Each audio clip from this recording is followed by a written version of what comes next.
Jason's life had always been a study in routine. Each day began with the shrill cry of his alarm clock at precisely 7 a.m., followed by the comforting ritual of grabbing a coffee at the corner shop. The rest of his day unfolded predictably, from a dull office job to unwinding in the evening with the latest sci-fi shows. He loved the predictability of it all.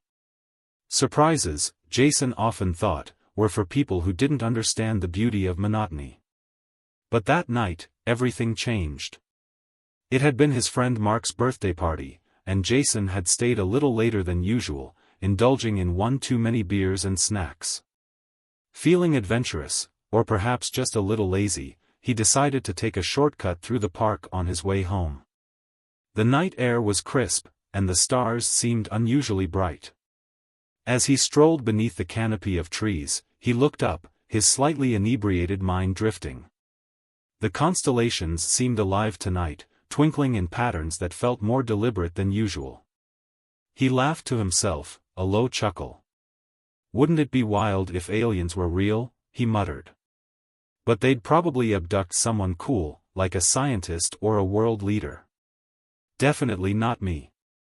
The universe, it seemed, had a sense of humor. As the words left his mouth, the sky above him lit up with an unnatural, vibrant blue. The light was so bright that Jason instinctively shielded his eyes, his heart racing. A hum began, low and resonant, growing louder with each passing second. Jason's breath caught in his throat.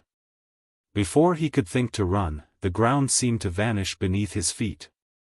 His body felt weightless, and then everything around him dissolved into a swirling tunnel of color. When Jason opened his eyes, his first thought was that he had fallen asleep in front of his TV. The room around him looked like something straight out of a sci-fi movie, metallic walls that shimmered faintly, panels covered in blinking lights, and an odd, almost burnt toast smell lingering in the air. He sat up slowly, his head spinning, and that's when he saw them. 3 figures stood a few feet away, watching him intently. They weren't like the classic, little green men, or the bulbous-headed greys he had seen in movies. These beings were about 4 feet tall, their skin iridescent in constantly shifting colors, like oil on water. Their enormous, marble-like eyes reflected the dim light of the room, and their long, spindly arms ended in 3 delicate fingers. Jason blinked, convinced this was a dream. Hi, he said, his voice shaky. The tallest of the 3 stepped forward, its shimmering skin cycling through a nervous palette of green and blue. It emitted a series of rapid chirps and clicks, and a small device on its chest translated the sounds into English with a slight robotic tinge. Greetings, Earthling. Apologies for the inconvenience. You were not our intended target. Jason blinked again. Not your intended target? What does that mean?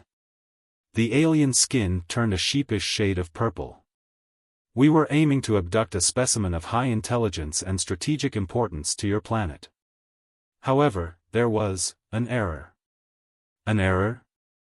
Jason's voice rose. What kind of error? The alien exchanged glances with its companions, their colors shifting rapidly. Our scanners locked onto you instead. We are deeply sorry for the mix-up. Jason stared at them, half offended and half terrified. Hey! I'm intelligent. I got 2nd place in trivia night last week. And what do you mean by locked onto me? What is this place? You are aboard our vessel, the leader explained. We are researchers from the star system Zenthra, conducting a cultural exchange program. Since you are here, we may as well proceed.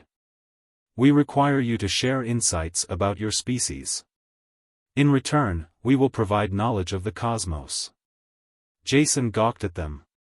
Wait. I didn't sign up for this. Can't you just send me back? The reddish alien, who had been silent until now, stepped forward. We cannot return you until the program is complete. Please do not worry. This will not hurt. You have our guarantee. Jason sighed, rubbing his temples. Fine. What do you want to know? The aliens seemed to perk up, their colors shifting to a bright, excited yellow. They led him to a sleek console that projected a holographic display into the air. "Tell us about your species' greatest achievements," the leader said. Jason thought for a moment. "Well, we invented the internet. That's kind of a big deal. Oh, and pizza." The aliens exchanged murmurs of fascination. "What is pizza?" the reddish one asked. Jason launched into a detailed explanation of pizza, complete with wild hand gestures mimicking dough tossing and topping sprinkling. The aliens listened intently, their eyes widening as they absorbed his description. At one point, one of them tried to mimic Jason's dough-tossing motion but ended up flinging a piece of alien tech across the room. It hit the wall with a loud clang, and Jason couldn't help but laugh. Hours passed, or at least, it felt like hours.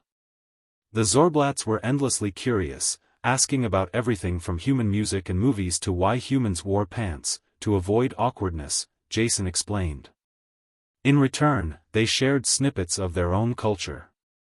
Their planet had 3 suns, which meant perpetual daylight in some regions, and their favorite pastime was something called slarfing, which involved bouncing on a jelly-like surface while humming a specific tune.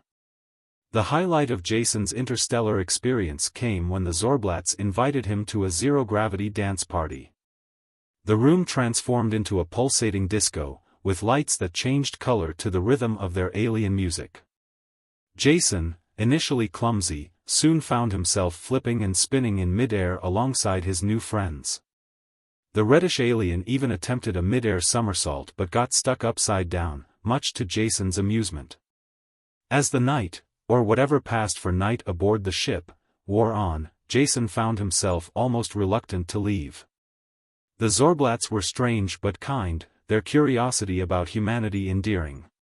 When they finally announced it was time to return him to Earth, he felt a pang of regret. The leader handed him a small, glowing sphere. "A token of our gratitude. It contains a map of the stars and recordings of our finest slarfing tunes." Jason smiled. "Thanks. I'll be sure to cherish it." With another flash of blue light, Jason found himself back in the park, lying on the damp grass. The stars twinkled innocently above him, as if nothing extraordinary had happened. For a moment, he wondered if it had all been a bizarre dream. But then he felt the glowing sphere in his pocket and heard the faint, echoing sound of techno-whale music. Jason chuckled to himself as he stood up. Best mistake ever.